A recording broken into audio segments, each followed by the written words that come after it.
Bloomberg Audio Studios. Podcasts, radio, news. Good morning, I'm Nathan Hager. And I'm Karen Moscow. Here are the stories we're following today. Karen, we begin with tariffs.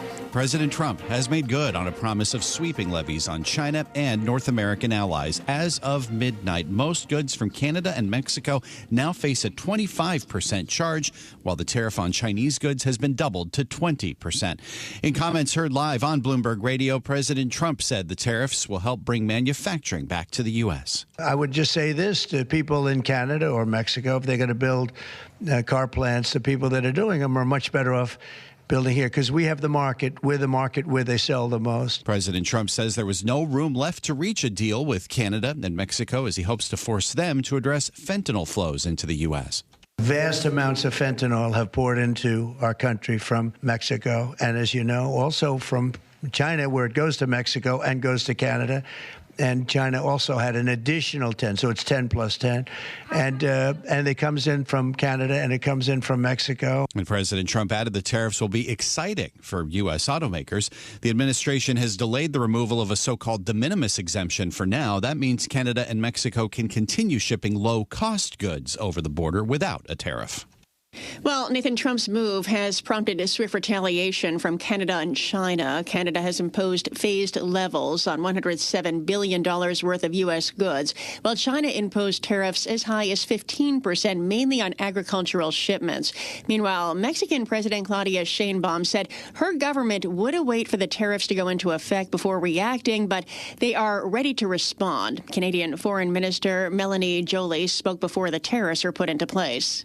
We know that this is an existential threat to us, and there are thousands of jobs in Canada at stake. Now, we've done the work. We are ready should the U.S. decide to launch their trade war. Canadian Foreign Minister Melanie Joly said her government was ready to go ahead with retaliatory duties. And Karen, President Trump also announced he's imposing tariffs on external agricultural products on April 2nd. He didn't provide detail on which products would be affected or if there'd be any exemptions. The U.S. agriculture trade deficit is projected to hit a record $49 billion this year. Well, Nathan, all this has sparked a bearish mood across markets. Asian shares sold off, and the S&P 500 suffered its worst drop of the year. Joe Livornia was chief economist at the White House National Economic Council during President Trump's first term. He told Bloomberg's Balance of Power the markets might have not priced in Trump's move. The markets also, I think, were not believing the president was serious with these tariffs. So today might just reflect the fact that for much, I think, of this year, there was thoughts that they would actually never be implemented or be watered down. So I think today was really a reality check for many investors. Former Trump official Joe Livornia notes that Wall Street's so-called fear gauge, the VIX, hit its highest level since December. And tonight, Karen, many are going to be watching as President Trump addresses Congress for the first time in his second term. Bloomberg's Amy Morris is in Washington with a preview. Since his re-election, President Trump has blazed across the federal government, dismantling norms and traditions and parts of the government itself, firing thousands of federal workers, closing agencies, and positioning the U.S. closer to Russia. All issues that may overshadow his address to Congress. The White House says President Trump will also discuss his economic agenda. In Washington, Amy Morris, Bloomberg Radio. Amy, thank you. And for full coverage of the president's address to a joint session of Congress, stay with Bloomberg for a special edition of Balance of Power with Joe Matthew and Kaylee Lines. It starts at 8 p.m. Wall Street time on Bloomberg Radio, Bloomberg Television, and the Bloomberg Podcasts page on YouTube. Well, Nathan, China's biggest political event of the year is underway. Policymakers are expected to push China's official budget deficit target to its highest level in over 3 decades at the National People's Congress. It would pump trillions of yuan into a system battling deflation, a property crash, and the new U.S. trade clash. Investors will look for hints as to whether the gathering can help sustain a recent equity rally. Elsewhere in geopolitics, Karen, President Trump is pausing all U.S. military aid to Ukraine. A senior defense official tells Bloomberg the freeze will remain in effect until the president decides Ukraine's leader, Volodymyr Zelensky, is committed to peace. The president was asked about his recent meeting with Zelensky. He said he thinks the war's going to go on for a long time. And he better not be right about that. And this morning, the Kremlin said the suspension of aid is the best contribution to peace. President Trump had kept the door open to signing the minerals deal with Ukraine that was scrapped last week. He calls it a great deal for the U.S. Well, Nathan, as the European Union looks for ways to support Ukraine, it's unveiled a nearly $840 billion plan to fund rearmament. The proposal includes $158 billion in loans to boost defense spending. European Commission President Ursula von der Leyen announced it this morning. We are in an era of rearmament, and Europe is ready to massively boost its defense spending, both to respond to the short-term urgency to act and to support Ukraine, but also to address the long-term need to take on more responsibility for our own European security. And EC President Ursula von der Leyen sent a letter to EU member states listing possible options to bolster national defense in the near term. And back on Wall Street, Karen, traders have a key earnings report to look ahead to this morning. Bloomberg's Charlie Pellet has a preview of the latest results from Target. Target's outlook on consumer demand and macroeconomic uncertainties will be among key areas of focus. Joe Feldman is an analyst with Telsey Advisory Group. He's got an outperform rating on the stock with a $150 price target. We're hoping to see a better trend on the inventory side. Their in-stocks have been very good, which is a good thing because you can sell the product. The estimate on sales is $30.67 billion with gross margin at 25.5%. In New York, Charlie Pellet, Bloomberg Radio. All right, Charlie, thank you. And finally, Bloomberg News has learned about another big mistake at Citigroup. The bank almost transferred about $6 billion to a customer's account in a fat finger error. The near miss happened in Citi's wealth management business. We're told the staff member copied and pasted the recipient's account number where the dollar amount should have gone. This happened the same month. Another Citi division accidentally credited $81 trillion to a client. Time now for a look at some of the other stories making news in New York and around the world. And for that, we're joined by Bloomberg's Michael Barr. Michael, good morning. Good morning, Karen. The Senate voted Monday to confirm former wrestling executive Linda McMahon as Secretary of Education. She'll now head a department President Trump has vowed to dismantle. Randy Weingarten is president of the American Federation of Teachers. The partners that she has are the people who are in classrooms all across America. What we're asking her to do is work with us, not against us. Don't take a wrecking ball to the Department of Education. Make cuts with a scalpel, not with a hatchet, and ultimately help us help children. Weingarten adds 1 out of every $9 that go to kids in school in America comes from the federal government. The top agent at the FBI's New York field office said that he had been forced out of his job following clashes with Justice Department officials over Trump administration directives. In an email, James Dennehy had told agents to dig in the face of the Trump administration's firing of officials who investigated the January 6th attack. Dennehy says he was told Friday to retire from his role. Officials are rushing to reschedule Mardi Gras celebrations and warning revelers against bringing umbrellas and tents as powerful storms with a threat of tornadoes are expected to strike Louisiana and other parts of the South. Today, the Supreme Court is scheduled to hear a case Mexico filed against U.S. gun manufacturers.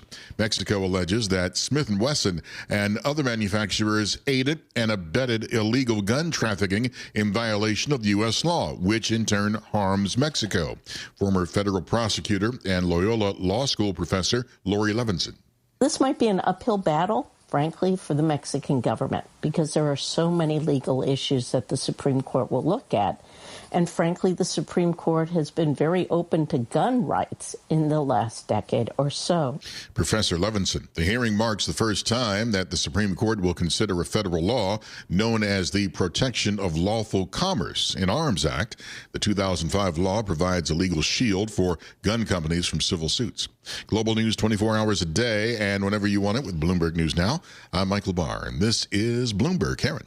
All right, Michael Barr, thank you. Time Time now for the Bloomberg Sports Update, brought to you by Tri-State Audi. Here's John Stashauer. John, good morning. Good morning, Karen. It's going to be quite a fight to see who gets the last couple of playoff spots in the NHL's Eastern Conference. Right now, there are 6 teams separated by only 4 points. Rangers among those in the hunt. Night after a shutout win at the Garden, they were right back at MSG, this time against the Islanders. Will Cooley scored off his helmet, and 5 minutes later, first period, it was time for another Will.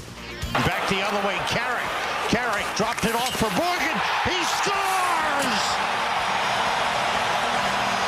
Will Morgan with a shorthanded goal gives the Rangers a 2-0 lead.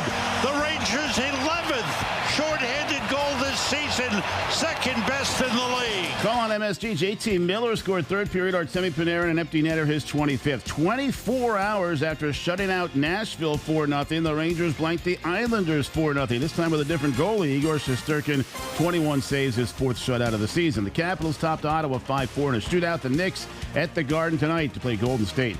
College basketball teams ranked 2nd and 3rd in the country, both won at home. Duke by 33 over Wake Forest as the star freshman Cooper Flagg scored 28. Duke is 18-1 in the ACC, and Houston is 18-1 in the Big 12. The Cougars beat Kansas, who began the season ranked number 1. This was its 11th loss. St. John's doesn't play until Saturday. Red Storm keep moving up the rankings, now 6th, highest since 1991. The Yankees will begin the season without Luis Gil, who last season pitched to a 3.5 ERA and was the American League Rookie of the Year. He's got a lat strain. When the Yanks' Clark Schmidt had a similar injury last year, he missed 3 months. Max Fried started last night in Tampa. Yanks all over the Pirates, 12-3. Dom Smith drove in 4 runs. The Mets had only 2 hits, 1-1 tie with the Marlins. Kodai Senga and David Peterson teamed for 5 scoreless innings. John Stashauer, Bloomberg Sports, Perry Nathan. Coast to coast on Bloomberg Radio, nationwide on Sirius XM, and around the world on Bloomberg.com and the Bloomberg Business app. This is Bloomberg Daybreak. Good morning. I'm Nathan Hager. The trade war is on. President Donald Trump has made good on threats to impose 25% tariffs on most imports from Canada and Mexico and to double the levy on all Chinese goods to 20%. The president says it's about stopping illegal immigration and drug flows and boosting U.S. manufacturing. They can't come in and steal our money and steal our jobs and take our factories and take our businesses and expect not to be punished. And they're being punished by tariffs. President Trump spoke there at a White House news conference heard live on Bloomberg Radio. This morning, we are joined by Bloomberg News Global Trade Editor Brendan Murray. And Brendan, could we see trade flows upended dramatically following this first major salvo in what looks like a new trade war? Good morning. Morning. Yeah, it could happen fairly quickly. Now, we haven't heard the retaliation yet from Mexico. That will be something to watch today and tomorrow. Mexico is, of course, a big supplier of food products and consumer electronics and automobiles, and so we'll see how a lot of the food products are perishable too. So you can't really stick those in a warehouse for very long. So we'll see how the trade flows play out here, but it seems that all 3 sides are kind of talking a big talk right now about how tough they're going to be on their retaliation. There's even a Canadian politician who's saying we're going to cut off your electricity supply from our province to into the U.S.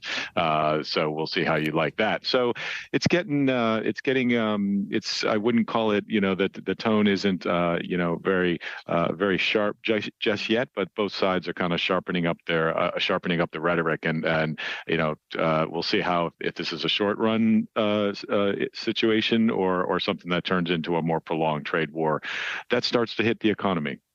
Well, as we start to see these rhetorical knives get sharpened here, Brendan, we've heard Canada announce phased-in tariffs on $107 billion in U.S. goods. China with 15% tariffs mainly on U.S. agriculture. What kind of impact could that have on the U.S. economy? So China's retaliation that they announced just a few hours ago was fairly reserved. It was on, a tiny fraction of the goods that China imports from the U.S., but more symbolic than anything, they targeted agricultural products. U.S. farmers, and U.S. farmers for years have tried to develop markets in China and to increase all the soybeans and all the wheat and crops that they ship overseas. China has been the big market for those. At the moment, guess who's having a bumper harvest?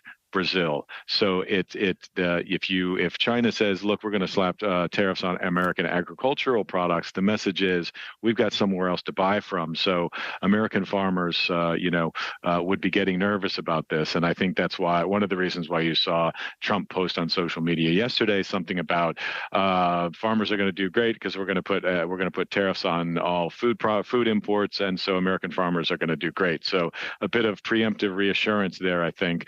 Maybe the President Trump anticipating that China would come back and retaliate against, the heartland of America. Only about 30 seconds left, Brendan. What does this mean for the existing U.S. trade deal with Canada and Mexico? And is the door still open to a trade deal with China? Well, there's an interesting role that trade deal, the USMCA, previously NAFTA, plays into this. That's supposed to be renegotiated in 2026.